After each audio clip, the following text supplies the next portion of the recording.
മാത്സിന്റെ ഒരു പുതിയ വീഡിയോയിലേക്ക് എല്ലാവർക്കും സ്വാഗതം. കഴിഞ്ഞ ദിവസം നമ്മൾ പഠിച്ചത് ട്രിഗ്നോമെട്രിയിലെ ബേസിക് റേഷ്യോസിനെ പറ്റിയാണ്. ഇന്ന് നമുക്ക് trigonometric ratios of some specific ആംഗിൾസിനെ പറ്റി ഒന്ന് പഠിക്കാം. അതായത് നമ്മൾ ഇന്ന് പഠിക്കാൻ പോകുന്നത് ഈ ടേബിൾ ആണ്. ഈ ടേബിൾ കാണുമ്പോൾ നിങ്ങൾ വിചാരിക്കുന്നുണ്ടാവും, അയ്യോ ഇതെങ്ങനെ പഠിക്കുമെന്ന്. പേടിക്കണ്ട, അതിന് ഉള്ള കുറച്ച് ട്രിക്സുമായിട്ടാണ് ഞാനിന്ന് ഈ വീഡിയോയിൽ വന്നിരിക്കുന്നത്. അപ്പോൾ നമുക്ക് സമയം കളയാതെ നേരെ ടോപ്പിക്കിലേക്ക് കിടക്കാം. നമ്മളെല്ലാവരും എക്സാം എഴുതിയിട്ടുള്ളവരാണ്, അല്ലെങ്കിൽ എക്സാം എഴുതിക്കൊണ്ടിരിക്കുന്നവരാണ്. അപ്പോൾ നമ്മൾ എക്സാം അറ്റൻഡ് ചെയ്യുമ്പോൾ നമുക്ക് ക്വസ്റ്റ്യൻ പേപ്പറിൽ 1 മാർക്ക് ക്വസ്റ്റ്യൻസ് ഉണ്ടാകാം. ചില കേസിൽ 1 മാർക്ക് ക്വസ്റ്റ്യൻ എന്ന് പറയുന്നത് MCQ ആയിരിക്കാം. അല്ലാത്ത കേസുകളിൽ ആൻസർ ഇൻ 1 or 2 സെന്റൻസ് എന്ന് പറഞ്ഞ് കിടക്കാം. അപ്പോൾ ആൻസർ ഇൻ 1 or 2 സെന്റൻസ് എന്നുള്ള ഒരു 1 മാർക്ക് ക്വസ്റ്റ്യനെ നമുക്ക് കിട്ടാൻ ചാൻസ് ഉള്ള മാർക്കുകൾ, ടീച്ചേഴ്സ് നമുക്ക് തരാൻ ചാൻസ് ഉള്ള മാർക്കുകൾ ഏതൊക്കെയാണ് നമുക്ക് നോക്കാം. അത് ഫുൾ ആൻസർ കറക്റ്റ് ആണെങ്കിൽ 1 ആകാം, പിന്നെ 1/4, 3/4, 1/2. ആൻസർ ഫുൾ റോങ് ആണെങ്കിൽ നമുക്ക് 0 മാർക്കും കിട്ടാം. അപ്പോൾ കിട്ടുന്ന മാർക്കുകൾ ഇതൊക്കെയാണ്: 1, 1/4, 3/4, 1/2, 0. ഇനി നമുക്ക് ഇതിനെ ഒന്ന് അസെൻഡിങ് ഓർഡറിൽ എഴുതാം. അസെൻഡിങ് ഓർഡർ എന്ന് പറഞ്ഞു കഴിഞ്ഞാൽ ഏറ്റവും ചെറുത് തൊട്ട് വലുത് വരെ എഴുതുന്നതിനെയാണ് നമ്മൾ അസെൻഡിങ് ഓർഡർ എന്ന് പറയുന്നത്. ഇതിൽ ഏറ്റവും ചെറിയ നമ്പർ 0, അത് കഴിഞ്ഞ് വരുന്നത് 1/4, 1/2, 3/4, 1. അപ്പോൾ ഈ കിട്ടിയ മാർക്കുകളെ നമ്മളൊന്ന് അസെൻഡിങ് ഓർഡറിൽ എഴുതിയപ്പോൾ നമുക്ക് കിട്ടിയത് ഇങ്ങനെയാണ്: 0, 1/4, 1/2, 3/4, 1. നമ്മൾ ആ കിട്ടിയ വാല്യൂസ് ഉപയോഗിച്ച് സൈൻ, കോസ്, ടാൻ എന്നിവയുടെ സ്പെസിഫിക് വാല്യൂസ്, സ്പെസിഫിക് ആംഗിൾസിന്റെ വാല്യൂസ് കണ്ടുപിടിക്കാനാണ് പോണത്. അതായത് sine 0, sine 30, sine 45, sine 60, sine 90. അതുപോലെ കോസിന്റെ വാല്യൂസും ടാനിന്റെ വാല്യൂസും കണ്ടുപിടിക്കാനാണ് നമ്മൾ പോകുന്നത്. അതിനായിട്ട് നമുക്ക് മുമ്പേ കിട്ടിയ മാർക്കുകൾ അസെൻഡിങ് ഓർഡറിൽ നമ്മൾ കണ്ടുപിടിച്ച മാർക്കുകൾ ഈ കോളത്തിന്റെ മുകളിലായിട്ടൊന്ന് എഴുതാം. ആദ്യത്തെ മാർക്ക് നമ്മൾ എഴുതിയ 0 ആയിരുന്നു. പിന്നെ 1/4, 1/2, 3/4, 1. ഓരോ കോളത്തിൻ്റെയും മേളിൽ നമ്മൾ ആ മാർക്കുകൾ അസെൻഡിങ് ഓർഡറിൽ അങ്ങ് എഴുതി. ഇതിന് ശേഷം നമ്മൾ ഇതിൻ്റെ എല്ലാം റൂട്ട് കണ്ടുപിടിക്കുകയാണ്. അപ്പോൾ ഇവിടെ റൂട്ട് സിമ്പിൾ ഇടുക. ഇവിടെ ഇതിൻ്റെ റൂട്ട് 3/4, √1. ഫസ്റ്റ് കോളം ഫസ്റ്റ് പഠിച്ച ട്രിഗ്നോമെട്രിക് റേഷ്യോ എന്ന് പറയുന്ന സൈൻ ആണ്. അപ്പോൾ ഫസ്റ്റ് കോളത്തിൽ നമ്മൾ സൈൻ എഴുതുന്നു. സൈൻ 0. സൈൻ 0 എന്ന് പറയുന്ന ഈ വാല്യൂ നമ്മൾ കാണുന്നുണ്ടല്ലോ, √0. √0 എത്ര വരും? √0 0 ആണ്. അപ്പോൾ സൈൻ 0യുടെ വാല്യൂ 0. ഇനി സൈൻ 30 എന്ന് പറയുന്ന √1/4. √1ന്റെ റൂട്ട് 1 ആണെന്ന് എല്ലാവർക്കും അറിയാം. 4ന്റെ റൂട്ട് 2 ആണ്. അപ്പോൾ √1/4 എന്ന് പറയുന്നത് 1/2 കിട്ടും. അപ്പോൾ സൈൻ 30യുടെ വാല്യൂ 1/2. ഇനി സൈൻ 45, √1/2. 1ന്റെ റൂട്ട് 1 ആണ്. 2ന് റൂട്ട് കണ്ടുപിടിക്കാൻ പറ്റത്തില്ല, അതുകൊണ്ട് നമ്മൾ അതിനെ √2 എന്ന് തന്നെയാണ് ഇടുന്നത്. അപ്പോൾ സൈൻ 45ന്റെ വാല്യൂ നമുക്ക് കിട്ടും 1/√2. അടുത്തത് നമ്മൾ സൈൻ 60യുടെ വാല്യൂ നോക്കുവാണ്. ഇവിടെ മേളിൽ കിടക്കുന്ന നമ്പർ √3/4 ആണ്. എല്ലാവർക്കും അറിയാം, √3 അറിയില്ല. √3യുടെ വാല്യൂ നമ്മൾ √3 എന്ന് തന്നെ ഇടും. ഇനി 4ന്റെ റൂട്ട് നമുക്കറിയാം 2 ആണെന്നറിയാം. അപ്പോൾ സൈൻ 60യുടെ വാല്യൂ നമുക്ക് √3/2 എന്ന് കിട്ടി. ലാസ്റ്റ് നമ്മൾ കണ്ടുപിടിക്കാൻ പോകുന്നത് സൈൻ 90യുടെ വാല്യൂ ആണ്.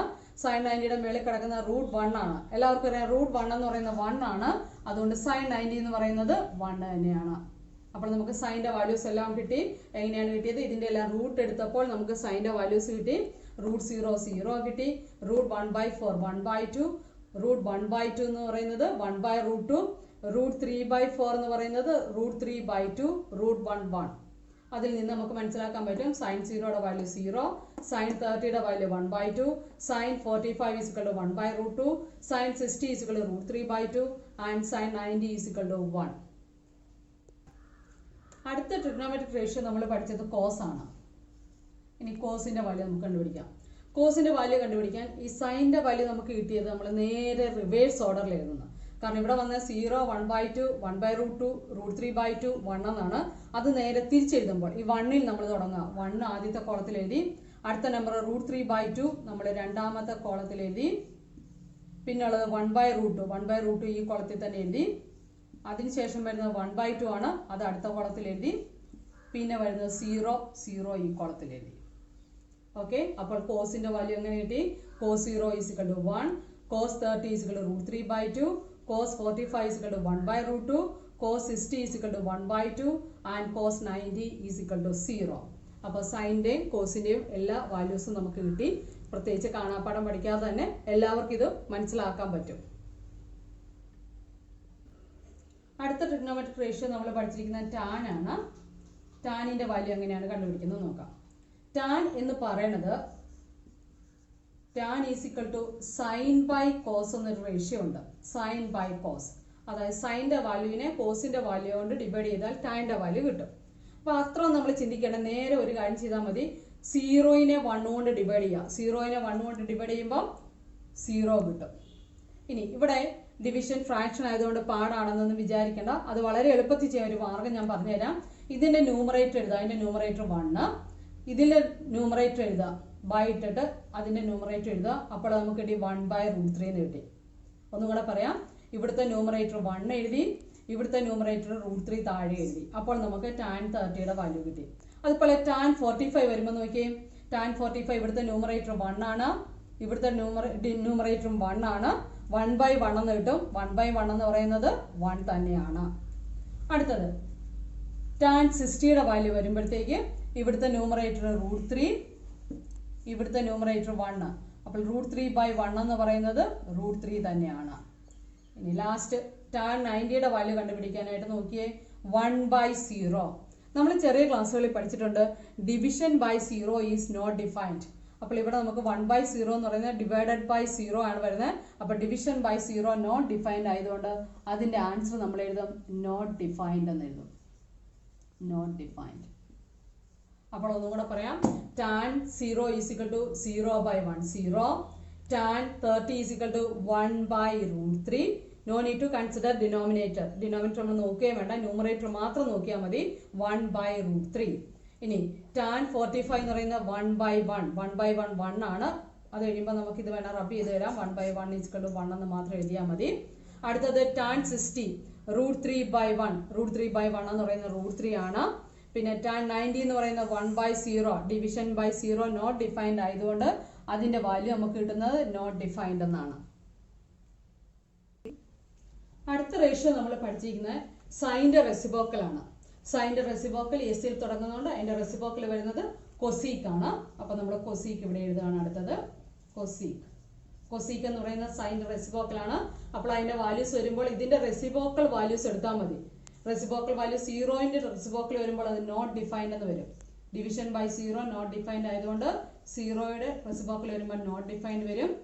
1/2ന്റെ റെസിപ്രോക്കൽ 1/2ന്റെ റെസിപ്രോക്കൽ 2/1 വരും. 2/1. അതിന് 2 എന്ന് മാത്രം എഴുതിയാൽ മതി. /1 ഉള്ളതുകൊണ്ട് അത് എഴുതണമെന്നില്ല, 2 എന്ന് എഴുതിയാൽ മതി.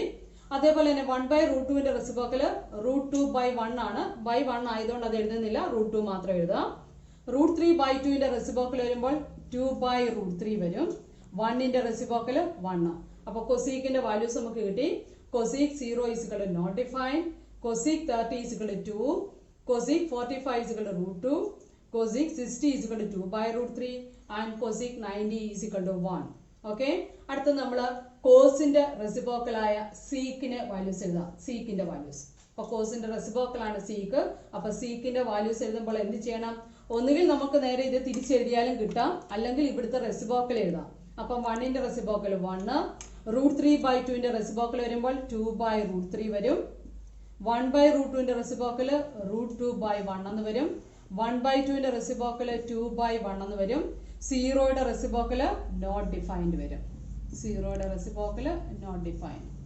എപ്പോഴും ഓർക്കുക, 0യുടെ റെസിപ്രോക്കൽ നോട്ട് ഡിഫൈൻഡും നോട്ട് ഡിഫൈൻഡ് റെസിപ്രോക്കൽ വന്നാൽ 0യും വരും. ഓർക്കുക, 0യുടെ റെസിപ്രോക്കൽ നോട്ട് ഡിഫൈൻഡ്, നോട്ട് ഡിഫൈൻഡിന്റെ റെസിപ്രോക്കൽ 0. ഇനി റെസിപ്രോക്കൽ എന്താണെന്ന് മനസ്സിലാകാത്തവരുണ്ടെങ്കിൽ ഒന്നും പറയാം. റെസിപ്രോക്കൽ എന്ന് പറയുന്നത് ന്യൂമറേറ്ററിനെ ഡിനോമിനേറ്റർ ആയിട്ടും ഡിനോമിനേറ്ററിനെ ന്യൂമറേറ്റർ ആയിട്ടും എഴുതുന്നതാണ്. അപ്പോൾ നമ്മൾ ലാസ്റ്റ് റേഷ്യോ നോക്കുകയാണ്. സൈൻ്റെ റെസിപ്രോക്കൽ കൊസീക്ക് എഴുതി, കോസിന്റെ റെസിപ്രോക്കൽ സീക്ക് എഴുതി. ഇനി ടാനിന്റെ റെസിപ്രോക്കൽ ആയ കോട്ട്, ടാനിന്റെ റെസിപ്രോക്കൽ കോട്ടാണ്, അത് എഴുതുകയാണ്. കോട്ടിന്റെ വാല്യൂ എടുക്കുമ്പോൾ കോട്ട് എന്ന് പറയുന്നത് ടാനിന്റെ റെസിപ്രോക്കൽ ആണ്. അപ്പോൾ ടാൻ 0 0 ആയതുകൊണ്ട് കോട്ട് 0 എന്ത് വരും? 0യുടെ റെസിപ്രോക്കൽ. 0യുടെ റെസിപ്രോക്കൽ എന്താണ്? നോട്ട് ഡിഫൈൻഡ് ആണ്. അടുത്ത ടാൻ 30. ടാൻ 30യുടെ വാല്യൂ ഇട്ടിരിക്കുന്ന 1/√3 ആണ്. അതുകൊണ്ട് കോഡ് 30 വരുമ്പോൾ ഇതിന്റെ റെസിപ്രോക്കൽ എന്ന് പറയുമ്പോൾ √3/1. √3/1 എന്ന് പറയുന്നത് √3 മാത്രം എഴുതിയാൽ മതി. അടുത്തത് കോഡ് 45. അവിടെ നമുക്ക് കാണാം ടാൻ 45 1 ആയതുകൊണ്ട് കോഡ് 45ഉം 1/1 1 തന്നെ വരും. 1ന്റെ റെസിപ്രോക്കൽ 1 തന്നെയാണ്. ടാൻ 60 എന്ന് പറയുന്നത് √3 ആണ്. അപ്പൊ ഈ √3 എന്ന് പറയുന്നത് ശരിക്കും √3/1 ആണ്. ഇനി ഇതിന്റെ റെസിപ്രോക്കൽ എടുക്കുമ്പോൾ എങ്ങനെ വരും? 1/√3 എന്ന് വരും. അപ്പം കോഡ് 60 എന്ന് വരും 1/√3. ഓക്കെ, √3 എന്ന് പറയുന്നത് √3/1 ആണ്. അതിന്റെ റെസിപ്രോക്കൽ എടുക്കുമ്പോൾ 1/√3. ഇനി ലാസ്റ്റില് ടാൻ 90 നോട്ട് ഡിഫൈൻഡ് ആണ്. അപ്പോൾ കോഡ് 90 എന്ന് പറയുന്നത് നോട്ട് ഡിഫൈൻഡിന്റെ റെസിപ്രോക്കൽ. നോട്ട് ഡിഫൈൻഡിന്റെ റെസിപ്രോക്കൽ എന്താണ്? 0 ആണ്. അപ്പോൾ നമുക്ക് എല്ലാ വാല്യൂസും കിട്ടി. സൈൻ്റെ വാല്യൂസ് കിട്ടി. Sine 0 = 0, sine 30 = 1/2, sine 45 = 1/√2, sine 60 = √3/2, and sin 90 = 1. Then cos 0 = 1, cos 30 = √3/2, cos 45 = 1/√2, cos 60 = 1/2, and cos 90 = 0. Then tan 0 = 0, tan 30 = 1/√3, tan 45 = 1, and tan 60 = √3, tan 90 = not defined. Cosec എന്ന് പറയുന്നത് സൈൻ്റെ റെസിപ്രോക്കൽ ആണ്. അപ്പോൾ ഇവിടുത്തെ റെസിപ്രോക്കൽ വാല്യൂസ് എടുക്കുമ്പോൾ നോട്ട് ഡിഫൈൻഡ് വരും. ദെൻ കോസീക്ക് 30 = 2 കിട്ടും. Cosec 45 √2 കിട്ടും. Cosec 60 2/√3 കിട്ടും. കോസീക്ക് 90 1 കിട്ടും. സീക്ക് കോസിന്റെ റെസിപ്രോക്കൽ ആണ്. സീക്ക് 0 = 1 കിട്ടും. സീക്ക് 30 = 2/√3 കിട്ടും. സീക്ക് 45 = √2/1 കിട്ടും. ആൻഡ് സീക്ക് 60 = 2/1 കിട്ടും. 2/1 എന്ന് പറയുന്നത് 2 തന്നെയാണ്. ദെൻ സീക്ക് 90 = 0യുടെ റെസിപ്രോക്കൽ നോട്ട് ഡിഫൈൻഡ് കിട്ടും. ലാസ്റ്റ് കോഡ് 0 = ടാൻ്റെ റെസിപ്രോക്കൽ 0യുടെ റെസിപ്രോക്കൽ നോട്ട് ഡിഫൈൻഡ്. കോഡ് 30 = √3, 1/√3യുടെ റെസിപ്രോക്കൽ √3 വരും. കോഡ് 45 = 1ന്റെ റെസിപ്രോക്കൽ 1 കിട്ടും. കോഡ് 60 = √3യുടെ റെസിപ്രോക്കൽ 1/√3 കിട്ടും. ആൻഡ് കോഡ് 90 = നോട്ട് ഡിഫൈൻഡിന്റെ റെസിപ്രോക്കൽ 0 കിട്ടും. ഇപ്പോൾ നിങ്ങൾക്ക് മനസ്സിലായല്ലോ ആദ്യം കണ്ട ആ ടേബിള് ബൈ ഹാർട്ട് ചെയ്യാതെ തന്നെ ഈ വാല്യൂസ് എങ്ങനെ വളരെ എളുപ്പത്തിൽ കണ്ടുപിടിക്കാൻ പറ്റുമെന്നുള്ളത്. എല്ലാവർക്കും വീഡിയോ ഇഷ്ടമായി എന്ന് വിചാരിക്കുന്നു. വീണ്ടും അടുത്ത ഒരു ടോപ്പിക്കുമായിട്ട് നമ്മൾ വീണ്ടും കണ്ടുമുട്ടുന്നതായിരിക്കും.